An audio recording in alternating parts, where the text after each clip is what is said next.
Vengeance, as one of Korea's Vengeance trilogy, became a cinematic masterpiece that received countless praises upon its release. The scale of the film is unprecedented, bringing out the essence of revenge movies to the fullest, and at the same time it shows everyone what true vengeance really is. It shows that the highest form of revenge is not to kill the other person directly, but to let them slowly experience fear, and finally end their life under the most extreme torment. The film contains no traditional compassion plot, only violence against violence, and a deep hatred carved into the bones toward the target of revenge. And it is precisely such a storyline that pushed it into the ranks of Korea's masterpieces. The heroine Jeomja was once a student in a well-known Korean high school, but because of her misconduct at school she became pregnant, and her boyfriend mercilessly abandoned her. With no choice, she turned to a teacher she knew, Mr. Baek, asking him for help. But what Jeomja did not know was that Mr. Baek was actually a deranged killer, and his targets were always helpless children at school. Each time he went to a school, a case would happen. He would kidnap a child and record their fear, send it to the parents to demand ransom, and once the ransom was paid he would kill the child and move on to the next school. Those recordings became the last living images of those children. Mr. Baek agreed to help Jeomja, but on the condition that Jeomja must help him kidnap a child and bring the child to a specified location. At that time Jeomja did not think much, but when she completed the task, Mr. Baek did something that she would never forget for the rest of her life. He covered the child's face and ended its life just because the child was too noisy, and Jeomja, as the only witness to the kidnapping, became Mr. Baek's scapegoat. On the day she was arrested, countless parents beat her with fists and kicks, wishing they could tear her apart, and the curses from their mouths left Jeomja in unbearable grievance. What made her even more desperate was seeing Mr. Baek standing on the hillside in the distance, showing her a twisted smile while holding her daughter. From then on, Jeomja fell into unprecedented despair, and soon faced a prison sentence of 20 years. In prison, Jeomja lived with hatred every day, often crouching alone in the corner crying helplessly. One day, the police even called her out to reenact the first crime scene, and Jeomja vented all her anger on the model lying on the ground. Even though it was lifeless, she still tried to smother it with a pillow. Reporters outside frantically recorded the scene until Jeomja smashed the model's head off. Afterward, Jeomja stood in front of the camera, facing the media and the police who had arrested her, clearly wanting everyone to remember her. And this scene happened to be seen by a man called the Preacher on television. The preacher came to visit Jeomja in prison, believing that behind her devilish face there must be an angel hidden. His appearance made Jeomja feel a ray of light in the darkness. From then on, Jeomja seemed to change in prison. She took care of the elderly inmates every day, tried her best to help everyone around her, and even donated her kidney to others. Slowly, she gained countless friends, and everyone felt that Jeomja brought them warmth, so they called her kind-hearted Jeomja. Because of her good performance in prison, Jeomja received a reduction of 7 years in her sentence and was able to be released early. On the day of her release, the preacher came to her with a piece of white tofu to celebrate, symbolizing that her future life could be as pure and clean as tofu, free from sin. But Jeomja, at that moment, seemed like a different person. She threw the tofu directly on the ground, and this made the preacher feel as if his sky had collapsed. 너나 잘하세요. After leaving, Jeomja went to find the friends she had met in prison. The first was a woman named Yang Hee. Before she went to prison she was a prostitute, and because her boss exploited her too much, she strangled him to death. When she first entered prison, she heard that there was a radiant angel who could wash away sins, and although she was bullied by the prison gang, Jeomja still taught her how to mourn her past life. For Jeomja, who had helped her, Yang Hee gave her full support, providing her with a place to live. Yang Hee felt Jeomja had changed a lot, but it was also within her expectations. They both knew that Jeomja had a revenge plan. Later, Jeomja went to the home of the boy she was accused of killing, kneeling to beg the parents for forgiveness, and when they refused, she cut off her own finger as an act of repentance. She then spent all of her prison labor earnings on surgery to restore her finger. Jeomja knew she had to survive first, so she found a job at a bakery. The boy working there, Gun Shik, was stunned at first sight of Jeomja, marveling that such a beautiful woman could exist. After finding a job, Jeomja went to the home of the person who had received her kidney. Before prison, they were a couple of robbers. The woman became depressed because of her deep love for her husband, eventually developed kidney failure, and it was Jeomja's donation that saved her life. The couple was deeply grateful to Jeomja and were very willing to help her perfect her plan for revenge. Jeomja then took out something she had long prepared. She had torn apart the pages of a scripture and pieced them together into a blueprint of gun components. This scripture was given to her by an elderly man in prison who could not take care of himself. He knew Jeomja wanted revenge, so he hand-drew the gun structure to help her. After handing the blueprint to the couple, Jeomja went home and was startled to encounter the preacher again at the stairs. The preacher asked why she had changed so much, saying she seemed like a completely different person, and wanted her to return to church and start over, but Jeomja directly showed him a Buddhist book she now believed in, which made the preacher feel betrayed. The next day, Jeomja officially started working at the bakery, and on her first day, she ran into the policeman who had once handled her case. This policeman never believed she was the killer and always tried to find evidence to clear her name, but because her daughter was in Mr. Baek's hands, Jeomja could only insist that she was guilty and asked the policeman to arrest her. Their reunion was full of sorrow. Jeomja worked at the bakery not only to make money but also to find her daughter. She often worked 3 days and searched for 2, and the place she went most often was the orphanage. But the staff only told her that her daughter had been adopted and refused to provide more information, so Jeomja sneaked into the adoption office at night to check the records. And finally, she found out her daughter had been adopted by a couple in Australia. She asked the bakery owner for 3 months' salary in advance so she could go to Australia to see her daughter. The owner at first wanted to refuse, but Jeomja confidently wrote down her account number, certain that he would give her the money. It turned out they had met before, many years ago. The owner had a car accident in Tokyo and broke his leg, then worked at a prison where he happened to taste a cake made by Jeomja, and he was amazed that she could turn ordinary ingredients into something so delicious. So later he opened this bakery to make her plans succeed.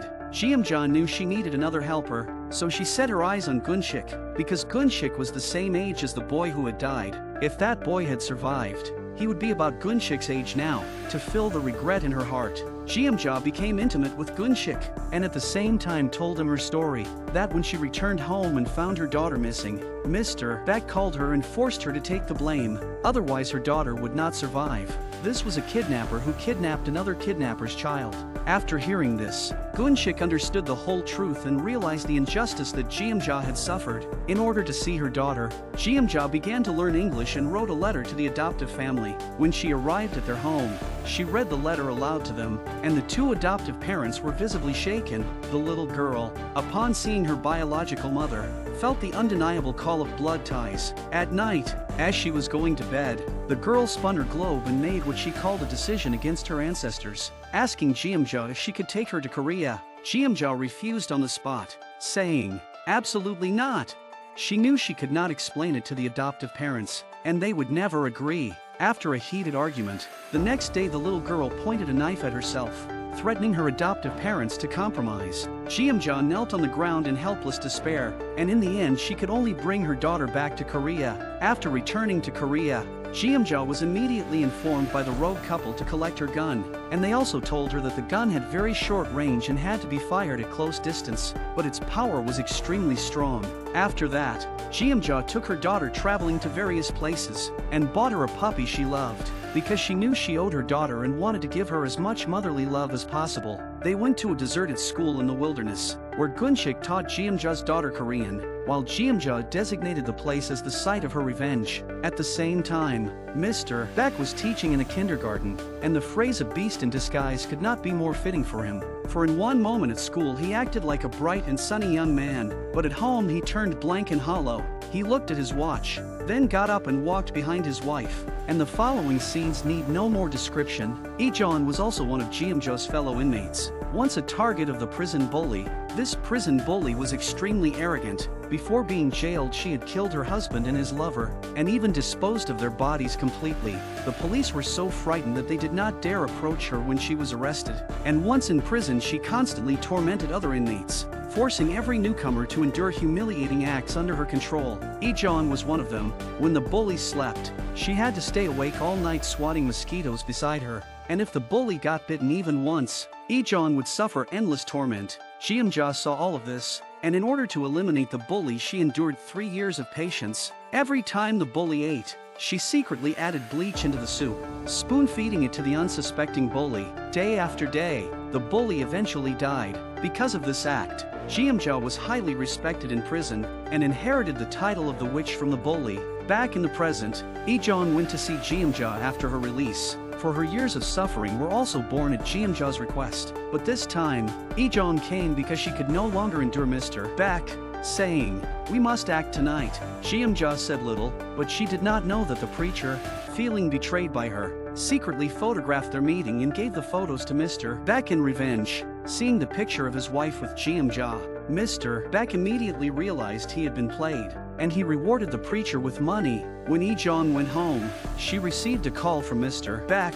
She asked him if he had eaten, because the food was laced with drugs. Hearing that he had not eaten yet, she immediately informed Jeomja, but Ijong did not know that at her house Mr. Baek had already arranged for 2 hitmen to wait for her. When she returned home and woke up again, she was already tied to a chair, with Mr. Baek eating dinner right in front of her, staring at her like prey. Even though Ijong was beaten beyond recognition, she showed no fear, because she knew Mr. Baek had already eaten the drugged food. Meanwhile, the 2 killers who had taken care of Ijong returned to their car, ready with sedatives to wait for Jeomja.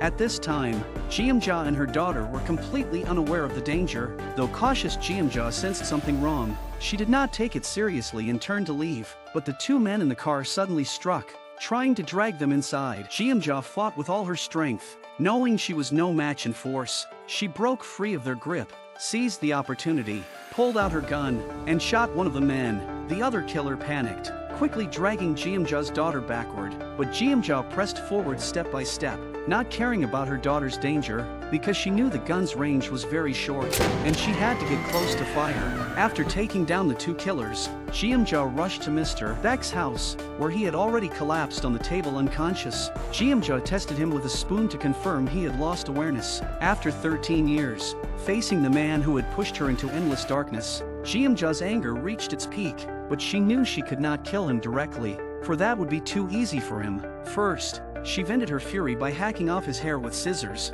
then together with Ijong tied him up and drove him to the abandoned school. When Mr. Baek woke up again, he was bound tightly, and the unfamiliar surroundings filled him with fear. The moment of Jeomja's revenge had finally come. Jeomja asked Ijong to send her daughter away. Then she walked up to Mr. Baek and pressed the gun against his eye. This was the scene she had imagined countless times, terrifying Mr. Baek into trembling. But in the end, Jeomja did not pull the trigger. Instead, she let him experience the fear of not knowing when he would die. Then Mr. Baek's phone rang. Jeomja hung it up, but when she saw the pendant on the phone, she could no longer control herself. For not only was it the relic of the boy killed by Mr. Baek, but it also held several other toys, proving that Mr. Baek had killed far more than one child. Jeomja took out the boy's marble, placed the pendant in front of Mr. Baek, then dragged out what was in his mouth, pulled him by the tie and threw him on the ground, simulating the madness with which Mr. Baek had once strangled the boy. She dragged Mr. Baek across the floor, kicking and punching him,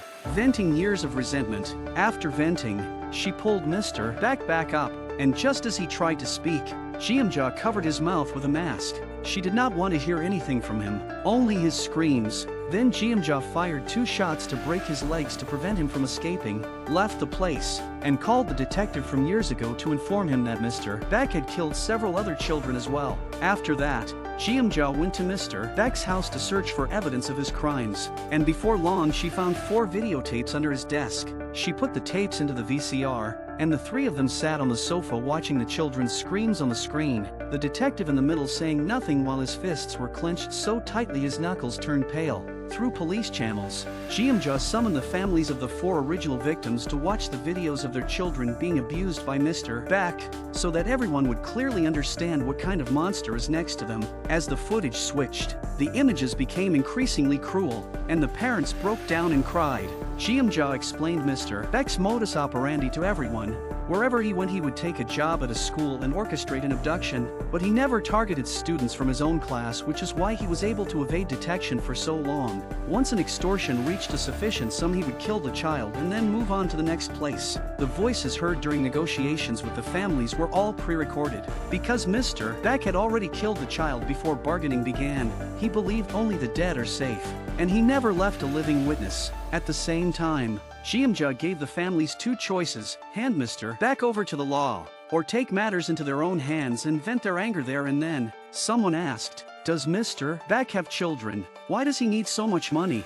Jiamja answered, "Mr. Baek is probably infertile. He stashed the extorted money in the bank, apparently planning to buy a yacht." That answer left the families puzzled. That night, the families began discussing how to deal with Mr. Baek, send him to court, or do it themselves.